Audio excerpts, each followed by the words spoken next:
அஸ்ஸலாமு அலைக்கும் ஃப்ரெண்ட்ஸ், வணக்கம். Welcome to Rahmi's kitchen.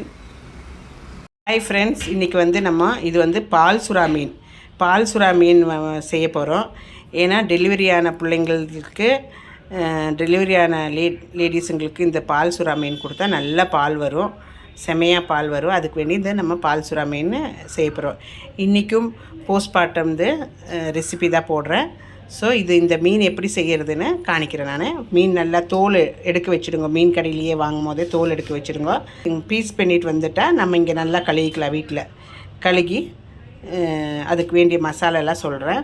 First இது ஒரு 3/4 கேஜி மீன் இருக்குது. 3/4 கேஜி மீனுக்கு ஒரு அரை மூடி தேங்காய் போட்டுக்கணும். நல்லா நைஸாக அரைச்சிக்கணும். அரை மூடி தேங்காவில் போட்டுக்கிட்டு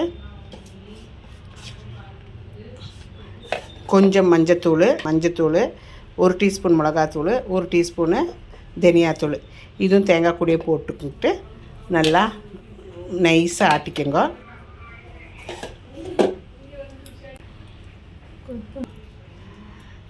தக்காளியும் அதுலேயே போட்டு எல்லாம் சேர்ந்து நைஸாக ஆட்டிடலாம்.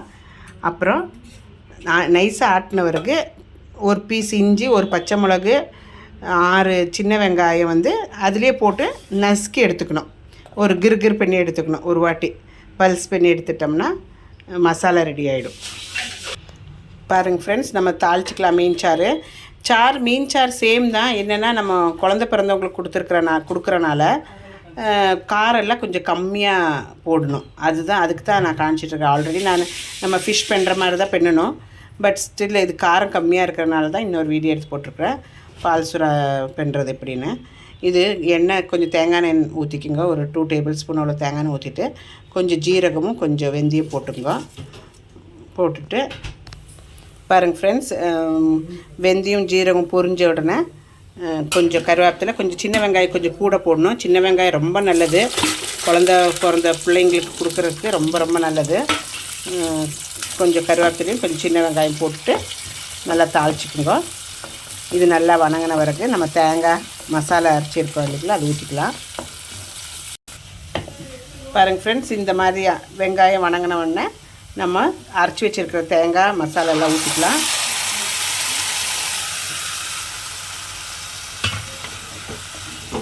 ஊற்றிட்டு நல்லா இலக்கி விட்டுக்குங்க.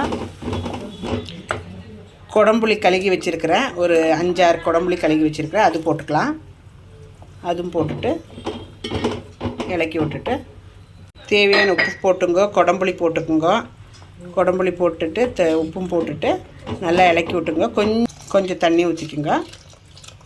உங்களுக்கு எவ்வளோ லூஸ் வேணுமோ அவ்வளோ தண்ணி ஊற்றிட்டு இந்த மசாலா கொதித்த பிறகு மீன் இதில் எடுத்து போட்டுக்கணும். மீன் போடும்போது காணிக்கிறேன். உப்பு மிளகு எல்லாம் பார்த்துங்க. கொஞ்சம் காரம் கம்மியாக தான் இருக்கும்.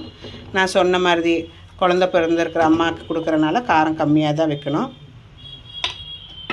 இந்த மீன் சாப்பிட்டா செமையாக பால் வரும்.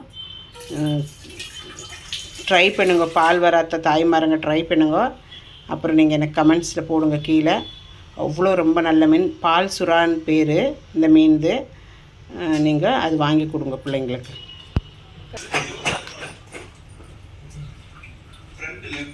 ஃப்ரெண்ட்ஸ் பாருங்கள், நல்லா பாருங்கள் ஃப்ரெண்ட்ஸ், மீன் சாறு நல்லா கொதிச்சிருச்சு. இப்போ நம்ம மீன் கலக்கி போட்டுக்கலாம்.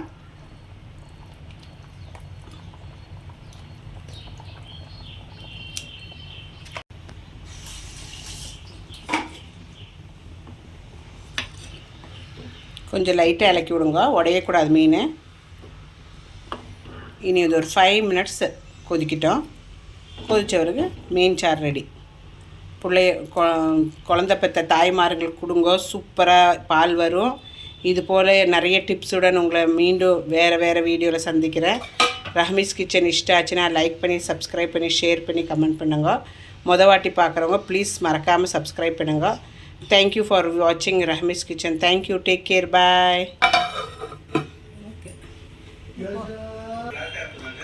பாருங்கள் ஃப்ரெண்ட்ஸ், நல்லா கொச்சிருச்சு. மேலே கொஞ்சம் கருவேப்பிலை போட்டுங்க. 1 ஸ்பூன் அவ்வளோ தேங்காய் எண்ணெய் ஊற்றிக்குங்க. தேங்காய் எண்ணெய் ஊற்றினா ரெடி ஆகிடுச்சு. ரொம்ப எம்மியான கறி இது. நீங்களும் வீட்டில் ட்ரை பண்ணுங்க. பாருங்கள், மேலே ஆல்ரெடி எண்ணெய் மிதங்கி இருக்குது பார்த்தீங்களா? இப்போ தேங்காய் எண்ணெய் ஊற்றுனதில்ல, இங்கெல்லாம் சைடில் எண்ணெய், இந்த ஓரம் மட்டும் நம்ம கொதிக்க வைக்கணும். பாருங்கள், சைட்லெல்லாம் எண்ணெய் வந்திருக்குல்ல, அது வரைக்கும் கொதிக்க வச்சுட்டு ஆஃப் பண்ணிவிடுங்க. சட்டியிலே இருக்கிறனால கொச்சிட்டே இருக்குது கொஞ்சம் நேரம், அதுக்கு பிறகு அடங்கிடும். ஓகே.